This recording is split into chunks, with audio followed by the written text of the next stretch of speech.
Bismillahirrahmanirrahim. Alhamdulillahi rabbil alamin. Wassalatu wassalam ala al-habib al-mustafa Abil Qasim Muhammad. Allahumma salli ala Muhammad wa ali Muhammad. Allahumma salli ala Muhammad wa ali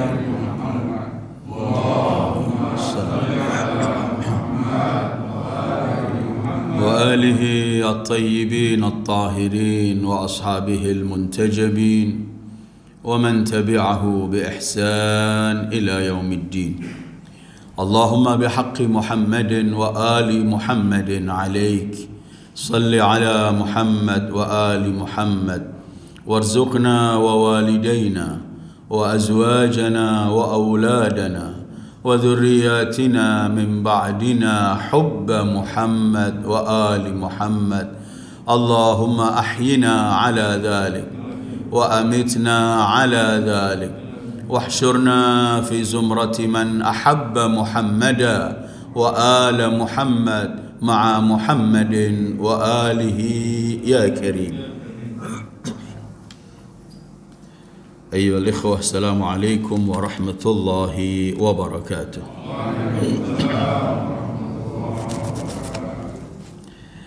Kita teruskan kajian tafsir kita dari 100 pesan singkat dari Al-Quran. Hari ini kita sampai pada halaman ke-93. Firman Allah dalam surat Ghafir ayat 3. A'udzu billahi minasyaitonir rajim. غافر الذنب وقابل التوب شديد العقاب ذي الطول لا إله إلا هو إليه المصير.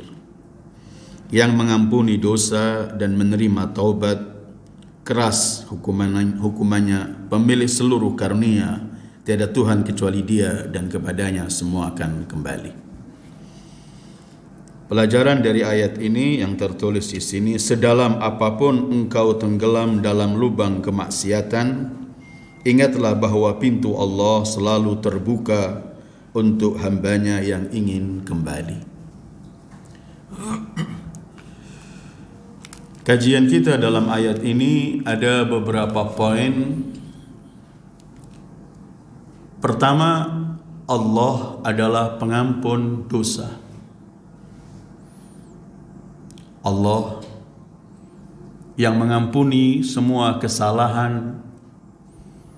Artinya ghafara, menutup hak Allah ketika seorang hamba melakukan salah, ditutup kesalahannya oleh Allah dan diganti dengan kebaikan. Karena itu dalam nama-nama Allah ada ghafir, seperti ayat ini, ghafiriz dzambi wa qabilit taub. Ada al-ghafur, maha pengampun. Wa rabbukal ghafuru dzur rahmah. Nabbi ibadi anni anal ghafur ar-rahim. Dan juga nama Allah Ghaffar. Ghafir, Ghafur, Ghaffar. Artinya sangat-sangat selalu memberi ampunan pada orang yang melakukan perbuatan salah dan dosa. Wa inni laghaffarun liman taba wa amana wa amila salihan thumma ihtada.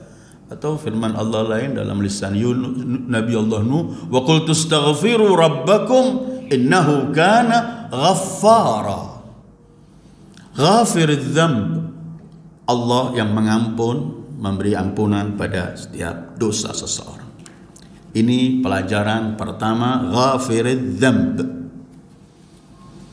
Pelajaran kedua dari ayat ini bahwa rahmat Allah sangat-sangat luas. Ampunan Allah juga sangat luas.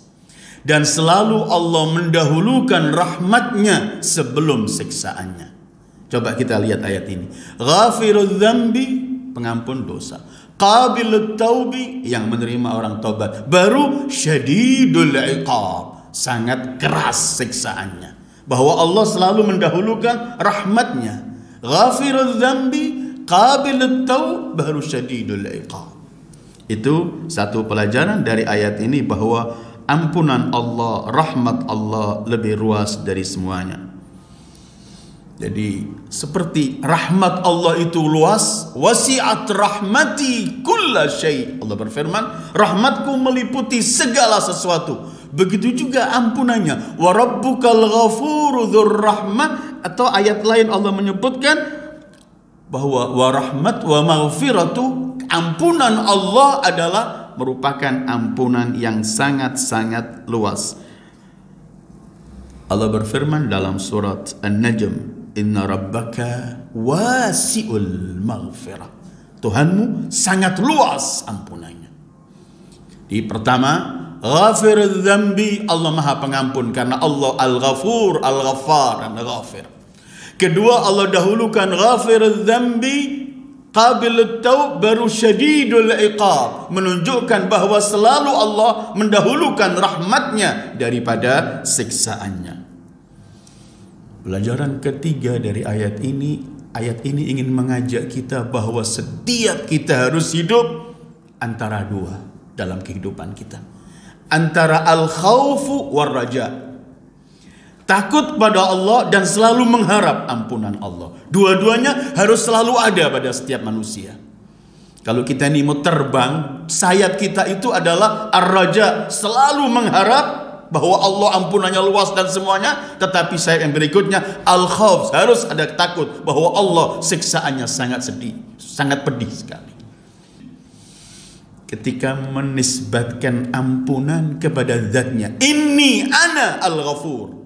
Tetapi ketika menisbatkan siksaannya pedih, enggak pada zatnya, tetapi inna azabi, siksaanku itu sedih, pedih sekali. Karena sebenarnya azab ini tidak ada kalau tidak ada kesalahan dari orang. Murni Allah adalah Ar-Rahmanur Rahim, Arhamur Rahim. Bahwa manusia harus selalu hidup di antara ini, antara selalu mengharap ampunan Allah dan di waktu yang sama harus selalu takut kepada Allah, mengharap ampunannya karena wasi'ul maghfirah, rahmatnya wasi'ah, tapi juga harus takut. Kenapa harus ada dua-duanya?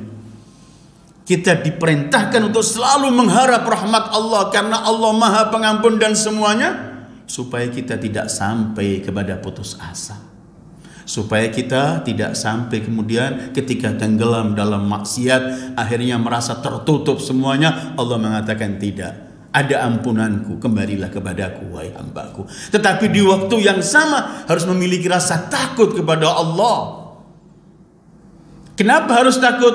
Supaya kita tidak kena penyakit ghurur, ujub, congkak, sombong, merasa sudah beramal, sudah tidak. Setiap orang tambah kenal pada Allah, tambah takut pada Allah. Bukan takut ke Allah karena Allah Maha Arhamur Rahimin, tapi dia merasa selalu kurang, takut di hadapan yang Maha Ampun ini.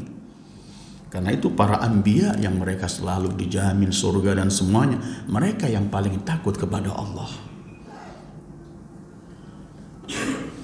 Rasulullah kalau malam bangun nangis sampai bengkak kakinya dan semuanya selalu, sampai salah satu istri mengatakan, kenapa kamu melakukan semacam ini wahai Muhammad? Bukankah engkau telah diampuni oleh Allah dan surga semua ada padamu? Jawaban beliau, afala akunu abdan syakura.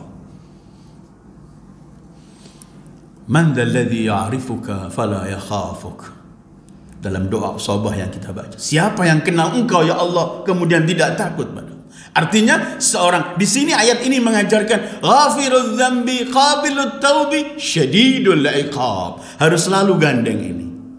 Nabbi ibadi anni anal ghafurur rahim, harus ada gandengnya. Wa anna azabi huwal adzab alim. Setiap kita harus selalu dengan dua ini kita menuju kepada Allah. Ada ar-raja, selalu mengharap ampunan Allah dan rahmatnya, dan ada rasa takut kepada Allah. Allah pengampun, dia ghafir, dia ghafur, dia ghaffar. Rahmatnya selalu mendahului ampun siksaannya dan kemarahannya. Sabaqat rahmatuhu ghadabah.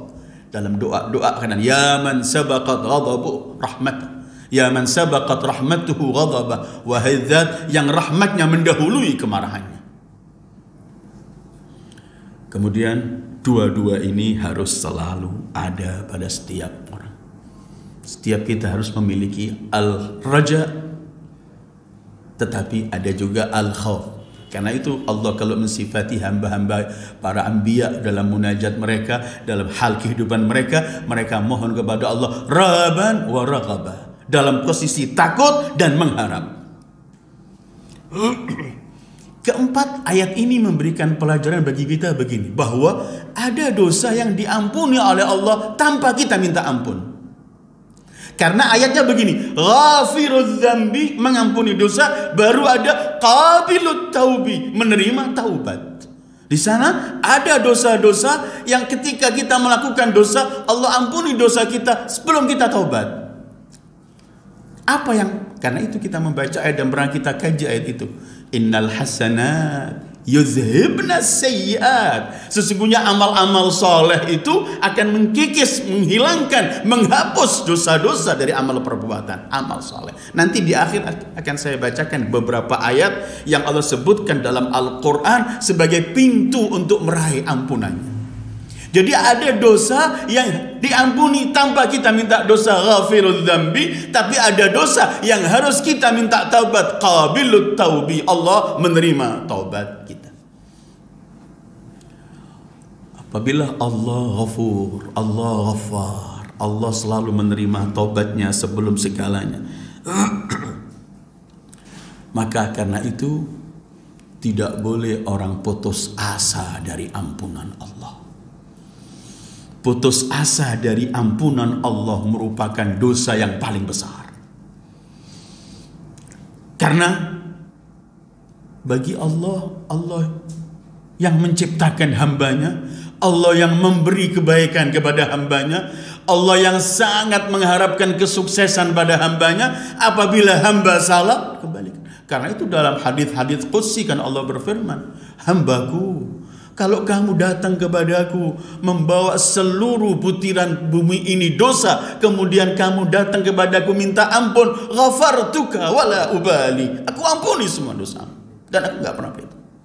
Karena itu dalam hadis yang panjang Rasulullah pernah menceritakan ketika orang mulai dimandikan dalam waktu mati, ketika dibawa ke kubur, ketika disolatkan, ketika dibawa, ketika diletakkan di liang kubur, ketika dimasukkan, ketika sampai terakhir, ketika semua keluarga sudah pulang, Allah berfirman begini, abdi,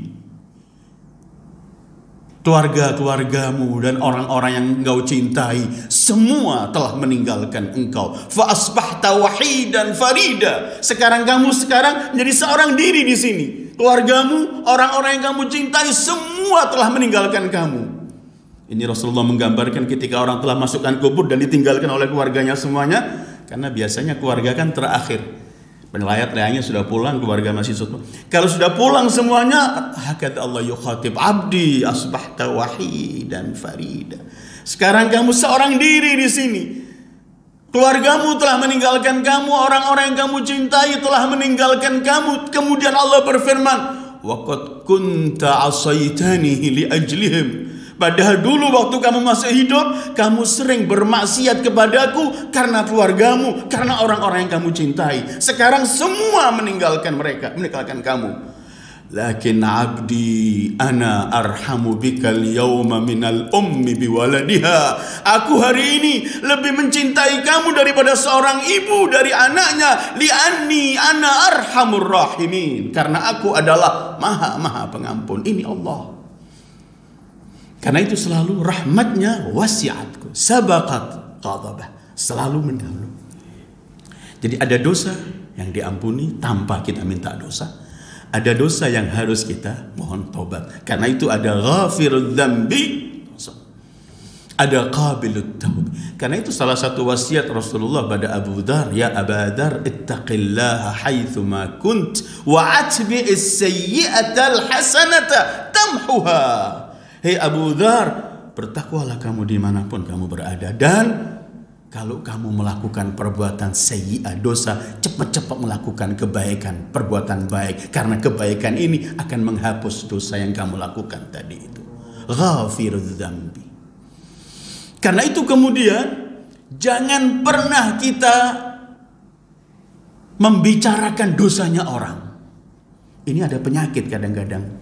Kita selalu mengingat dosanya orang. Dulu fulan ini begini. Dulu nggak habis-habis.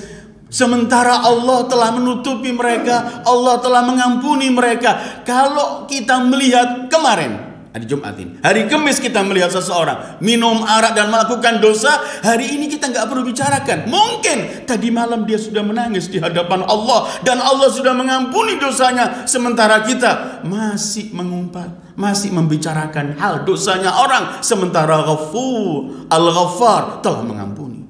Jangan sibuk dengan dosanya. Amal ma'ruf nahi mungkar bisa, tetapi untuk membicarakan orang yang melakukan dosa, siapa kita?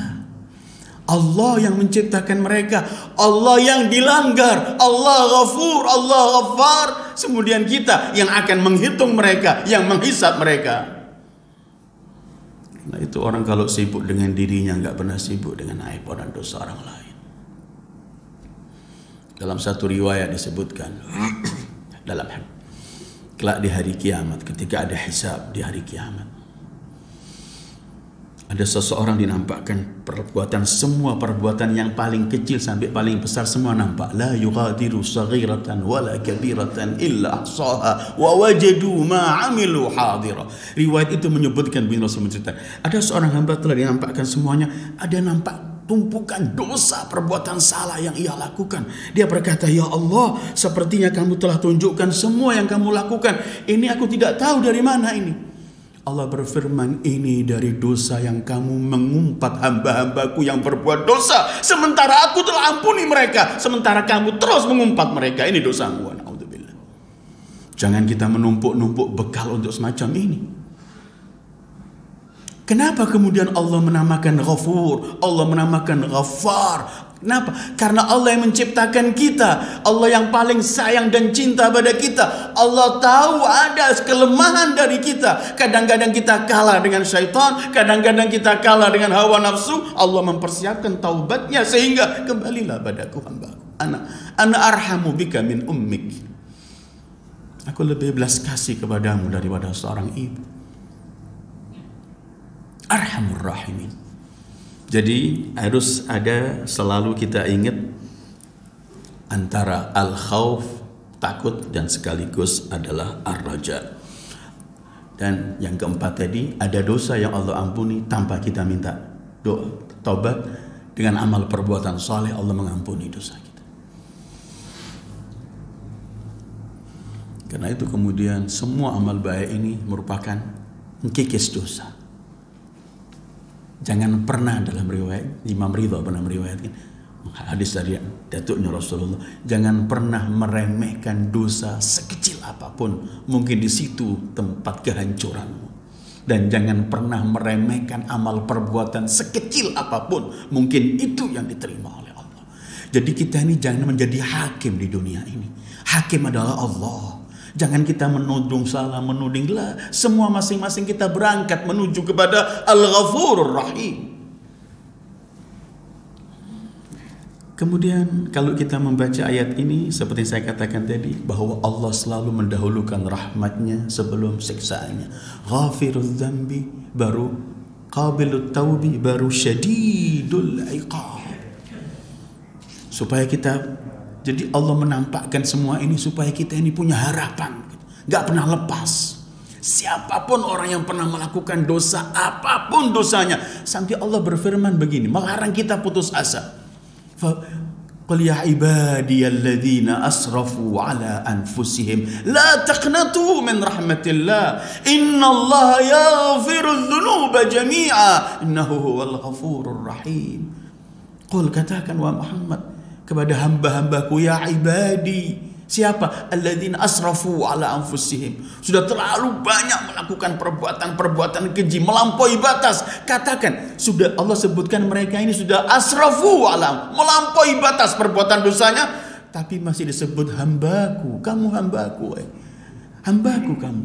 Wahai hamba-hambaku yang telah melampaui dosa, apa kata Allah? La taqnatu min rahmatillah. Kalian jangan putus asa dari rahmat Allah. Terus, innallaha, pakai takkid, sesungguhnya Allah yaghfiru, maha memberi ampun, pakai fi'il mudhari, tidak pernah berhenti ampunannya, senantiasa memberi ampun. Kemudian adz-dzunuba, Allah jamakkan, Allah mengampun semua dosa. Az-dzunub sudah jamak dosa, tapi masih dikuatkan lagi, yaghfirudz dzunuba jami'a, semuanya. Kenapa? Innahu wal ghafurur rahim. Karena itu putus asa dari rahmat Allah merupakan dosa yang paling besar. Jangan pernah putus asa. Sehingga apabila Allah membuka pintunya semacam ini, maka kita nggak perlu menvonis orang, menghukum orang, sibuk dengan dosanya orang. Amal ma'ruf nahi mungkar dengan caranya, dengan syarat-syaratnya, tetapi selalu mengingat. Dan begitulah manusia. Kita ini kalau berbuat puluhan tahun dosa, sekali kita minta ampun, dengan Allah ampuni, dan Allah lupa, Allah tinggalkan semua, Allah hapus semua dosa itu. Manusia kan tidak. Kalau Anda berbuat baik sama orang bertahun-tahun, sekali saja Anda keliru, semua kebaikan Anda hilang. Yang ingat cuman kejelekannya. Wa na'udzubillah. Sementara Allah, Rasul dan Islam mengajarkan kita, takhallaqu bi akhlaqillah, berakhlaklah dengan akhlak Allah. Artinya setidaknya kita mulai menata diri. Karena lebih baik harus selalu mengingat kebaikan orang, dan harus selalu memberikan maaf orang. Karena itu memberi maaf orang itu salah satu pintu untuk meraih ampunan Allah tanpa kita minta taubat. Falyafu waliyasfahu ala tuhibbuna an yaghfirallahu lakum. Hendaklah kalian memberi ampun, memberi maaf. Bukankah kalian mengharapkan ampunan Allah? Artinya kalau kamu mengampuni orang lain yang salah, Allah mengampuni dosamu sebelum kamu mohon taubat. غافر الذنب قابل التوب شديد العقاب ذي الطول لا إله إلا هو إليه المصير. Di sini ada 5 sifat Allah. Sebagian menunjukkan kesenangan, ketentraman, rahmat, sebagian menunjukkan siksaannya. Ghafir dzamb, pengampun dosa. Qabil at-taub, menerima taubat. Syadidul iqab, sangat keras siksaannya. Terus dzit taul, pemilik seluruh anugerah dan kenikmatan. At-tal dzil minnah, ada yang mengatakan at-tal al-qudrah, pemilik kekuatan semuanya dan memiliki seluruh anugerah dan nikmat. Karena tidak ada nikmat kecuali Dia, sumbernya Allah. Wa ma bikum min ni'matin fa min Allah. Apapun nikmat yang ada pada kalian hanya dari Allah. Ghafir dzamb, qabil at-taub, syadidul iqab, dzit taul, pemilik seluruh anugerah, kelebihan dan kenikmatan. La ilaha illahu, tiada Tuhan kecuali Dia, Allah. Seakan-akan begini ayolah ikhwah, 4 sifat ini Allah berikan muqaddimah untuk meraih sifat yang terakhir tadi. Kenali ghafir dzambi, qabil at-taubi, syadidil iqabi, dzit tauli. Terus semua ini tujuannya apa? Untuk mengkokohkan kita kepada tauhidullah wa ibadatullah, bahwa Dia adalah yang ghafirudz dzambi, yang qabilut taubi, yang syadidul iqabi, yang dzit tauli. Hanya Dia yang wajib disembah dan hanya Dia yang layak disembah, karena hanya Dia pemilik balasan baik pahala maupun siksaan. Karena itu la ilaha illahu, tiada Tuhan kecuali Dia.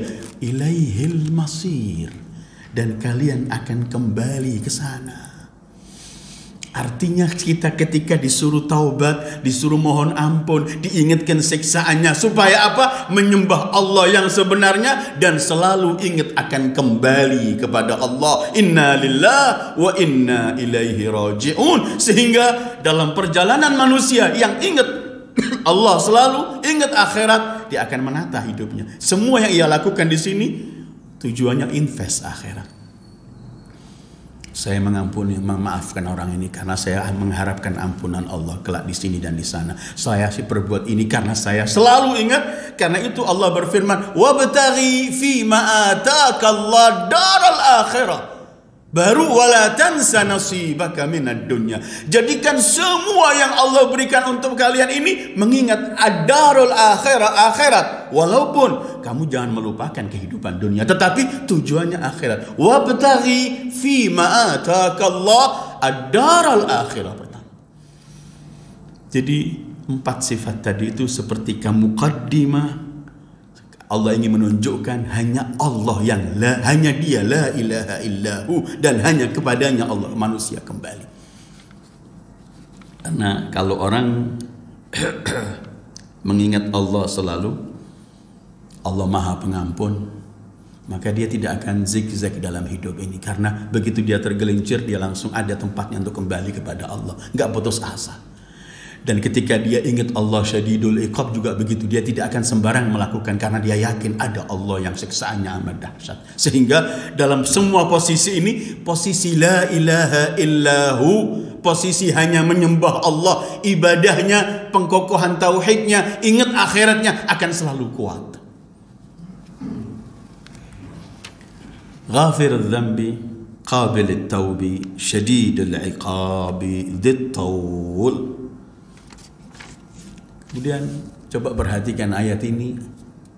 Ketika Allah menyeritakan siksaannya sebelum mengakhiri la ilaha illahu, siksa begini Allah nyebutkan, ghafiriz dzambi, pemilik yang memberi ampunan, qabilit taub, yang menerima taubat. Kemudian di akhirnya nanti dzit tauli, ada dzit tauli, pemilik seluruh kenikmatan. Tiga ini semuanya nikmat. Ghafiriz dzambi, qabilit taubi, pemilik kenikmatan dan seluruh anugerah, dzit tauli. Tiga seluruh sifat keindah rahmat. Dalam tiga ini nampak semua rahmat Allah. Baru satu, syadidul iqab. Satu saja, syadidul iqab. Allah ingin menunjukkan rahmatku lebih luas dari siksaanku. Dan sesuatu yang kamu lakukan yang akan mengakibatkan siksaanku akan kuhapus kalau kamu kembali kepadaku. Karena aku ghafirul dzambi, karena aku qabilut taubi, karena dzit taul, aku pemilik seluruh kemurahan dan anugerah ini. Jadi siksaan disebut di antara tiga sifat rahmat Allah. Pernah kan kita bahas dalam Bismillah. Kenapa Allah dahului Qur'annya dengan Bismillah? Karena ini nampak lambang rahmat Allah. Karena Allah ciptakan segala wujud dan Allah turunkan seluruh kitab ini urusannya karena untuk rahmat ini. Yang aneh dalam Al-Quran adalah ada 114 surat dalam Al-Quran. Dimulai Al-Fatihah sampai diakhiri oleh An-Nas. 114 surat. Dalam 113 surat Allah dahului dengan Bismillah semuanya. Cuman satu surat tanpa Bismillah, yaitu surat Taubah atau surat Bara'ah. Walaupun Bismillahirrahmanirrahim tetap 114 dalam Al-Quran. Karena dalam surat An-Naml ada dua. Di awal ayat dan di tengah-tengah ketika Allah menceritakan ketika Sulaiman menulis surat innahu min Sulaiman wa innahu bismillahirrahmanirrahim. Tetapi kalau 114 yang 113 didahului dengan Rahmanir Rahim, nama Allah Bismillahirrahmanirrahim, yang satu tidak, sebagai isyarat perbandingan antara rahmat Allah dengan kemurkaan Allah, perbandingan 113 dengan satu. Inna rahmati wasi'at kulla syai.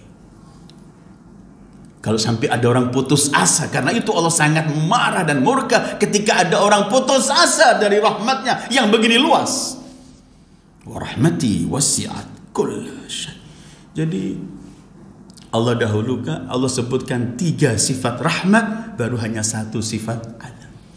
Dan ayat ini juga memberikan keindahan. Didahului sifat rahmat dan kemudian diakhiri sifat rahmat, di tengahnya baru sifat siksaan itu. Kan ada ghafirul dzambi qabilit taub di atas. Kemudian di tengahnya ada syadidul iqab, kembali dzit tauli. Artinya siksaan ini dirangkup oleh Allah di tengah-tengah rahmat. Ghafirul dzambi qabilit taubi syadidul iqabi dzit taul.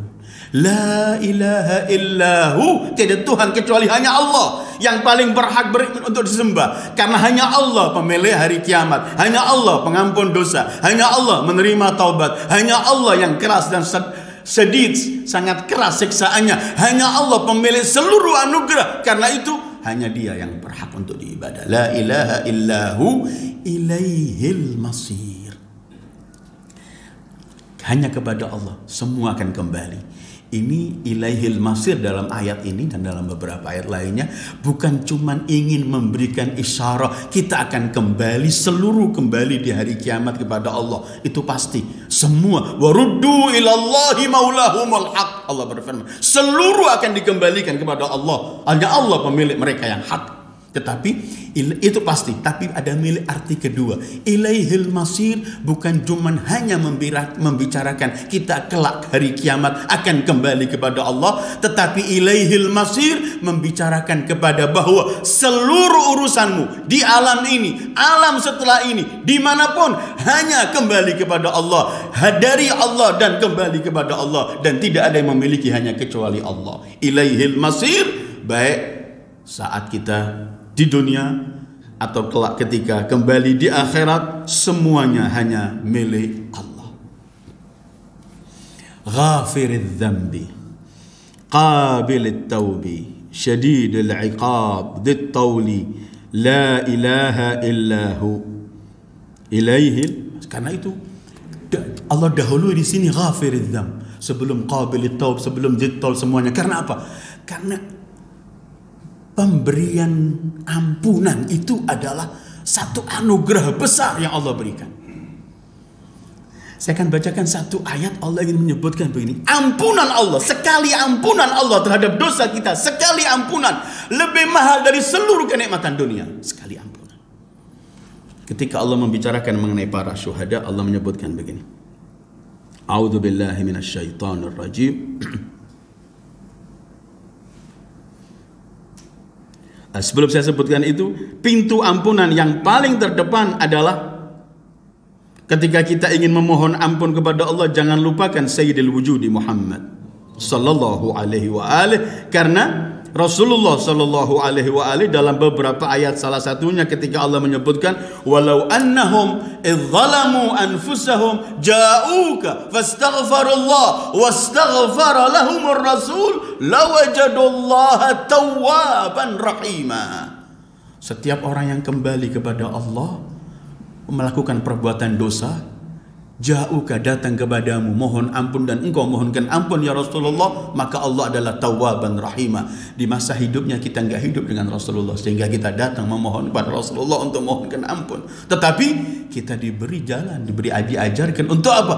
Kita kalau mau ngetuk pintu ampunan Allah, bawalah Rasulullah. Kita mengatakan bihaqqi Muhammad wa ali Muhammad, salli ala Muhammad wa ali Muhammad waghfirli, ya Allah, dengan hak Muhammad dan keluarga sucinya, bersampaikan selawat kepada beliau. Kemudian adalah kita mohon ampun. Karena itu kan kita disebutkan dalam beberapa riwayat, hatta Adam ketika mohon ampun kepada Allah, Adam melihat nama ashabul kisah dan tawassul kepada mereka. Dalam riwayat-riwayat lain kan disebutkan kalau doa itu enggak didahului dengan salawat maka tidak pernah akan sampai. Kalau kita dahului dengan salawat, kita akhiri dengan salawat, enggak mungkin yang pertama diterima, yang akhir diterima, yang tengah tidak diterima. Tadi saya katakan bahwa ampunan itu adalah anugerah besar. Anugerah besar. Sehingga apabila kita mampu menyampaikan memohon ampun kepada Allah dan mendapat ampunan dari Allah, itu merupakan sangat-sangat yang besar. Karena itu Allah menyebutkan kalau kalian mati muttum fi sabilillah au qutiltum la maghfiratum minallahi khairun mimma yajma'un. La maghfiratun minallah, ampunan dari Allah lebih mahal dari semua yang kalian kumpulkan di dunia ini. Kenapa? Karena ampunan ini adalah tiket kita untuk selamat kelak di dunia dan akhirat. Karena itu kemudian Allah Maha mengetahui kita lemah, kalah sama syaitan hawa nafsu. Allah buka pintu taubatnya, buka pintu ampunannya. Dan kalau kamu melakukan perbuatan soleh, aku hapus amalan semua itu. Karena itu Allah bukan cuma minta kita supaya minta ampun. Memang dalam banyak ayat istaghfiru rabbakum, mohonlah ampun pada Tuhan kalian, innahu kana ghaffara. Banyak ayat-ayat yang memerintahkan kita untuk minta ampun. Tapi ada satu ayat bukan cuman kita disuruh minta ampun, tetapi harus bergegas, bercepat-cepat. Allah berfirman, wasari'u ila maghfiratin min rabbikum wa jannatin 'arduha as-sama' ila akhir ayat. Bercepat-cepatlah minta ampun pada Tuhan kalian. Karena gandengannya sari'u ila maghfiratin dengan surga. Karena nggak mungkin ke surga sebelum ada pengampunan di sini. Karena itu ayat ini sebenarnya sangat-sangat dalam sekali, memiliki bermacam-macam dan masih banyak pasti ayat memiliki arti. Tetapi setidaknya ada beberapa poin yang kita kaji dari ayat ini. Kemudian terakhir akan saya bacakan beberapa ayat Al-Quran yang Allah menyebutkan salah satu pintu-pintu taubat itu. Tadi kan ada dua sabut. Ada perbuatan saja mengampunkan taubat, membuat istighfar. Ada juga yang harus kita bertaubat. Dalam beberapa ayat begini. Pertama, yang bisa membuat dosa kita habis itu yang pertama adalah memang taubat. Selain kita beramal soleh, Allah berfirman dalam At-Tamrin ayat 8, "Ya ayyuhalladzina amanu tubu ilallahi taubatan nasuha asa rabbukum an yukaffira ankum." Artinya yukaffir, menutupi, menghapus semua dosa-dosa. Kedua, iman dan amal soleh akan mengkikis dosa. Seorang yang beramal soleh telah beriman, iman dan amal solehnya itu sendiri akan mengkikis dosa sebelum dia mohon ampun. Dalam surat Muhammad ayat 2 Allah berfirman, "Walladzina amanu wa 'amilus shalihat wa amanu bima nuzzila ala Muhammadin wa huwal haqqu min rabbihim kaffara anhum sayyi'atihim wa aslaha balahum." Siapa yang beriman dan beramal soleh, mengimani apa yang Allah turunkan pada Muhammad yang itu yang benar, yaitu Al-Quran, apa? Kaffar, Allah akan ampuni semua dosa mereka. Takwa, dari amal soleh ada takwa. Takwa itu orang yang bertakwa dosanya akan diampuni. Allah berfirman, "Ya ayyuhalladzina amanu in tattaqullaha yaj'al lakum furqanan wa yukaffir ankum sayyi'atikum." Ini Allah perincikan. Sebenarnya takwa itulah iman dan amal soleh. Tapi Allah perincikan ketakwaanmu, amal solehmu, semua taubatmu itu adalah pintu taubat.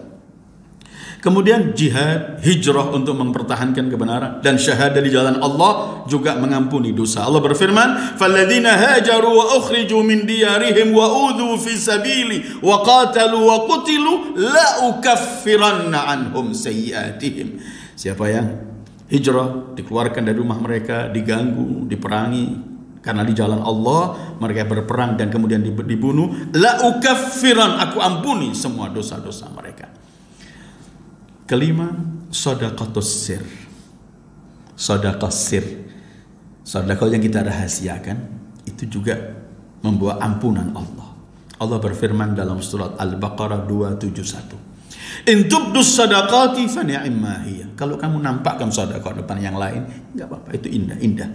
"Wa in tukhfuha," kalau kamu rahasiakan, "wa tu'tuhal fuqara," dan kamu berikan sedekah pada orang fuqara dan kamu rahasiakan, fahuwa, maka yang ini khairun lakum, lebih baik untuk kalian, wa yukaffiru ankum min sayyi'atikum, dan akan menghapus dosa-dosa kalian.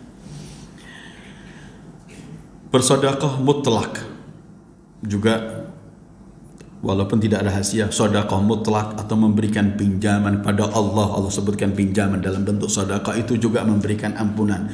Dalam surat At-Taghabun ayat 17 Allah berfirman, "In tuqridullaha qardan hasanan yudha'ifhu lakum wa yaghfir lakum wallahu syakurun alim." Kalau kamu mensedekah, mengutangi Allah, bahasanya Allah dengan cara yang baik, Allah akan melipat gandakan pahalanya, wa yaghfir lakum, dan Allah akan mengampuni dosa kalian. Keenam, ketujuh, menjauhi dosa besar. Menjauhi dosa besar. Kita tidak, ketika dirayu syaitan hawa nafsu untuk melakukan dosa besar, kita lawan, kita nggak mau lakukan. Menjauhi dosa besar itu ada bonus dari Allah. Dosa-dosa kecil diampuni oleh Allah. Allah berfirman begini, An-Nisa ayat 3, "In tajtanibu kaba'ira ma tunhauna anhu nukaffir ankum sayyi'atikum wa nudkhilkum mudkhalan karima." Kalau kalian meninggalkan dosa-dosa besar, kami akan ampuni dosa-dosa kecil kalian. Jadi banyak pintu untuk kita meraih ampunan Allah. Karena itu jangan pernah putus asa dari rahmat Allah.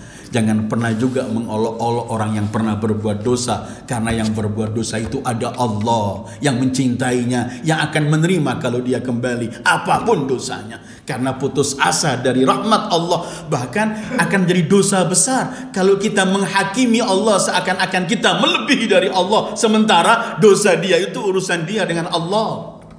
Kalau urusan dia dengan sesama orang bisa Anda selesaikan, Anda bantu. Tetapi yang antara dia dengan Allah, sekapanpun dia mohon kepada Allah, Allah memiliki hak untuk mengampuni dosa dia, siapapun dia. Dan dosa, ketika orang mohon ampun ini kan ada bermacam-macam keberkahan. Orang yang mengampun, sampai Imam Ali mengatakan idza zaharat 'alaikan ni'mah fahmadillah. Kalau kamu dapat nikmat, cepatlah mengucapkan alhamdulillah. Wa in abta'a anka rizq fastaghfirillah. Kalau rizkimu agak macet, susah, maka perbanyaklah istighfar kepada Allah, karena istighfar mendatangkan rizki. Ada orang datang pada Imam Hasan, ya Imam, ini cukup harta semua punya, cuma saya nggak punya dzurriyyah. Kata Imam, istighfar. Masih duduk lagi, Ibnu Abbas melihat ini. Datang lagi orang, ya Imam, aku datang dari daerah desa kami semua hampir mati, ternak-ternak, nggak ada hujan, kering. Kata Imam, istighfar, mohonlah ampun. Gak lama lagi datang orang, ya Imam, saya ini sulit, punya utang, rezeki saya susah semuanya. Katanya Imam, istighfar. Seorang itu setelah 3-4 orang semua istighfar, Ibnu Abbas tanya, orang ini datang dengan macam-macam keluhannya, cuman kamu perintahkan cuman satu. Kata Imam Hasan, ini bukan dariku, tapi aku ambil dari Al-Quran ketika Allah ceritakan Nabiullah Nuh, wa qultu astaghfiru rabbakum innahu kana ghaffara yursilis samaa alaikum midrara wa yumdidkum bi amwalin wa banin wa yaj'al lakum ila akhir ayat. Kata Nuh berkata, mohonlah ampun pada Allah, Allah Maha Pengampun. Kan dia yursil alaikum, yang menurunkan hujan. Kemudian yumdidkum, yang memberikan pada kalian harta, wabanin, dan anak-anak laki, dan yang memberikan pada kalian tanaman-tanaman dan buah. Semuanya ada pada istighfar. Dan istighfar selain membawa keberkahan, membawa rezeki dan semuanya, istighfar itu sendiri menolak bala. Bukankah Imam Ali pernah berkata, saya akhiri pertemuan kita ini, Imam Ali kan berkata, dulu ada 2 yang menangkal bala dari kalian, sekarang tinggal 1, hati-hati yang 1 itu. Yang dulu ada 2, yaitu ada Rasulullah, kemudian yang kedua adalah mohon ampun, yang 1 telah tiada, kata Imam Ali, maka yang 1 ini kamu jaga. Kemudian beliau membaca ayat, وَمَا كَانَ اللَّهُ لِيُعَذِّبَهُمْ وَأَنْتَ فِيهِمْ وَمَا كَانَ اللَّهُ مُعَذِّبَهُمْ وَهُمْ يَسْتَغْفِرُونَ. Allah tidak akan menyiksa mereka selagi engkau masih di tengah-tengah mereka. Dan kedua, Allah tidak pernah akan menyiksa mereka selagi mereka masih mohon ampun pada Allah. Itulah kajian kita hari ini. Ghafiril dzambi, qabilit taubi, syadidil iqabi, dzit tauli, la ilaha illahu ilaihil masir. Mudah-mudahan Allah selalu menerima taubat kita. Mudah-mudahan Allah selalu memberikan ampunan pada kita. Mudah-mudahan Allah bukan cuma mengampun dosa kita, tetapi sebagaimana dijanjikan, Dia ampun dan diisi dengan kebaikan. Ulaika yubaddilullahu sayyiatihim hasanat. Ada dosa yang cuma dihapus, ada dosa berapa bilangannya diganti pahala. Mudah-mudahan Allah jadikan seluruh dosa yang pernah kita lakukan diampuni oleh Allah dengan hak Muhammad dan keluarga Muhammad, dan diganti dengan semua kebaikan. Wassallallahu ala Muhammad wa alihi at-tayyibin at-tahirin. Wassalamu alaikum warahmatullahi wabarakatuh.